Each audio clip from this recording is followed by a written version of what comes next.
Hey folks, Jonathan Phoenix here. Before you guys get into the episode, I want to tell you about an upcoming event at which I am going to be a guest.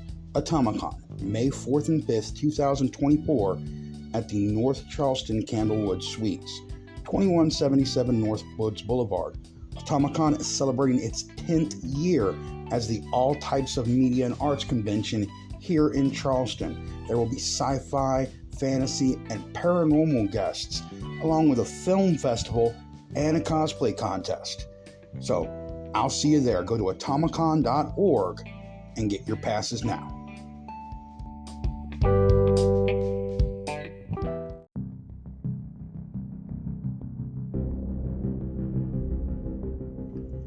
Let Me Tell You a Story is a product of Carolina Storyteller, starring Jonathan Phoenix, written, produced, and directed by Jonathan Phoenix, edited and recorded by Jonathan Phoenix, and horribly marketed by Jonathan Phoenix. Man, I gotta hire a staff. If you'd like to support the podcast, you can go to patreon.com/Carolina Storyteller and subscribe to get exclusive content and all kinds of other neat stuff. We even have merchandise coming. Anyway, sit back and enjoy the show.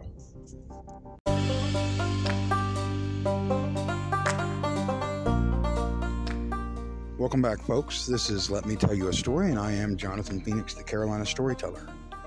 You know, usually the stories I tell are about things that have passed. They're from history, of course, but they're dead things. But today's story is going to be about something that's alive, something that's been alive for 400 to 500 years. They're not really sure. I'm talking about the Angel Oak Tree, located in James Island, South Carolina. This tree has been on that place for 400 to 500 years, and people are fighting to this day to preserve this thing. It is nearly 25 foot in circumference, 25 foot around. It has a span of nearly 187 feet. This massive live oak has been living in the state of South Carolina, witnessing history since the 1600s, 1500s. Imagine all that it's seen, all that it's witnessed, all that might be there in the ground with it. Well, you don't have to imagine it. I'm going to tell you the story.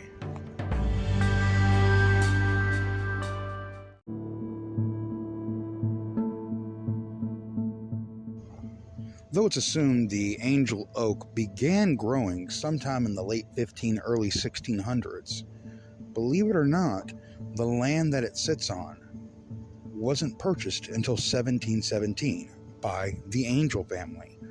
Thus the tree's name, the Angel Oak Tree. The tree has sat there through the history of both the formation of this country, the Civil War, slavery, civil rights, all of it. That tree has been there. That tree has witnessed everything that's happened in Charleston, sitting in the small park where it now sits on James Island. Now, one legend that goes out around it is that at night, slaves who died in the past underneath that tree can be seen as angels up in its branches. But that's just one legend. There's a much, much more interesting story. And this one actually comes from fairly recently, from around 2008, 2009. Anyway, I'll get to it.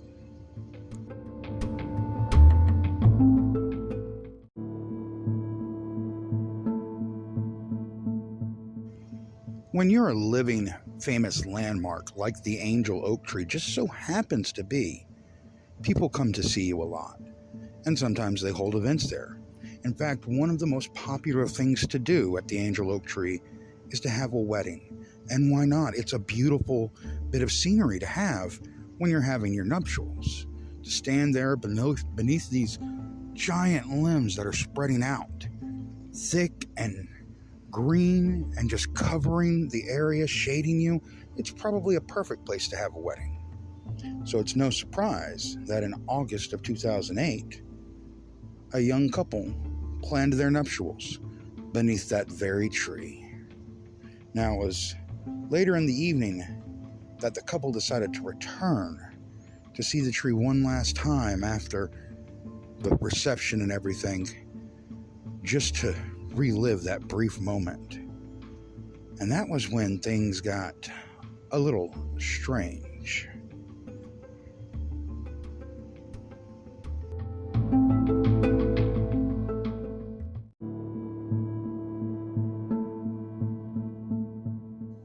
As the newlyweds approached the tree, they were astonished at what they saw in the night. They didn't see angels per se, but it looked like the tree was surrounded by these shimmering, dancing lights that moved in and out of the branches.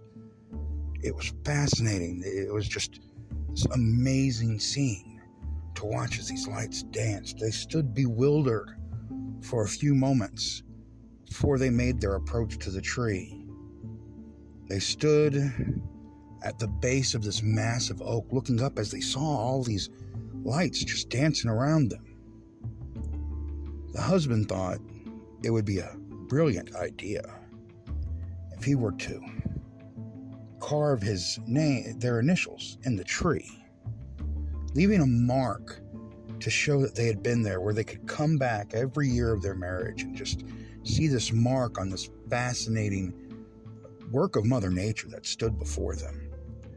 So he pulled his pocket knife out, and as he went to put it to the tree, the feeling in the area changed, and the lights vanished.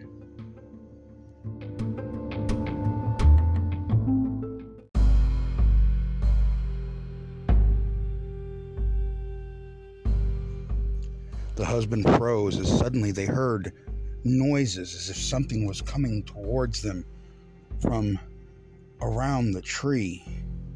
They could hear skittering and the sounds of strange creatures moving through the leaves. Suddenly the wife gasped in horror as what looked like a flaming face appeared coming towards them. It would vanish and then another one would appear. They were terrified. They didn't know what to do. She stopped her husband and pushed him back away from the tree, and the two of them kind of clutched each other in horror. The husband closed his pocket knife and put it back in his pocket. And then everything went silent. For a few minutes, there was nothing. The two of them slowly made their way back towards their car. But when they got back to the car and they looked back at the tree, the lights had returned, dancing happily beneath the branches of this massive 400 to 500-year-old live oak. Never did they try to leave a mark again on that tree. They merely left with the memories of what they had seen.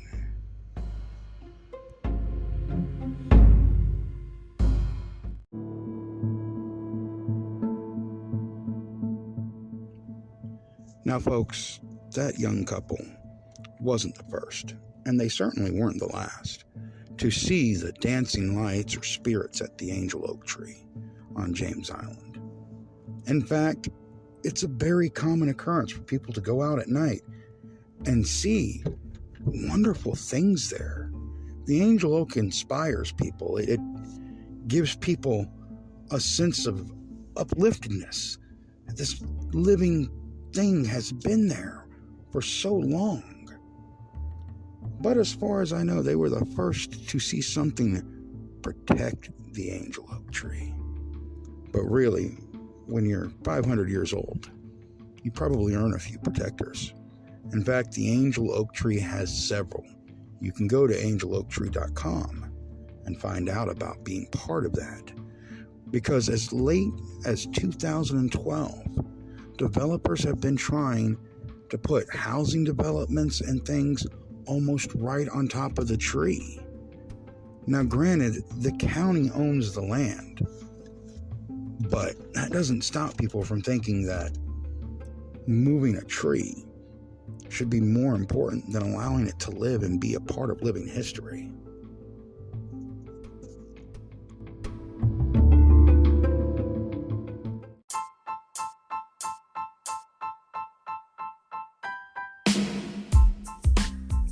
That's this week's story, folks. I certainly hope that you enjoyed hearing about this living, beautiful, majestic tree down in Charleston, South Carolina. If you ever get the chance to come down, it really is something you have to visit. Just make the short drive from downtown over the Ashley and head on to James Island and go take a look at this beautiful, magnificent tree. It really is a beautiful sight to behold. As always, I want to thank you guys for listening. Thank you guys for tuning in. Please, if you get a chance, rate the podcast. Let me know what you like about it. Go to thecarolinastoryteller.com. You can check out the website. Check out the store. Merch is going to be going online soon. See information about some of our guests and even get on the email list to know about upcoming events and upcoming episodes. Also, you can go and support this podcast at patreon.com/Carolina Storyteller. I'm Jonathan Phoenix, and we'll see you next week.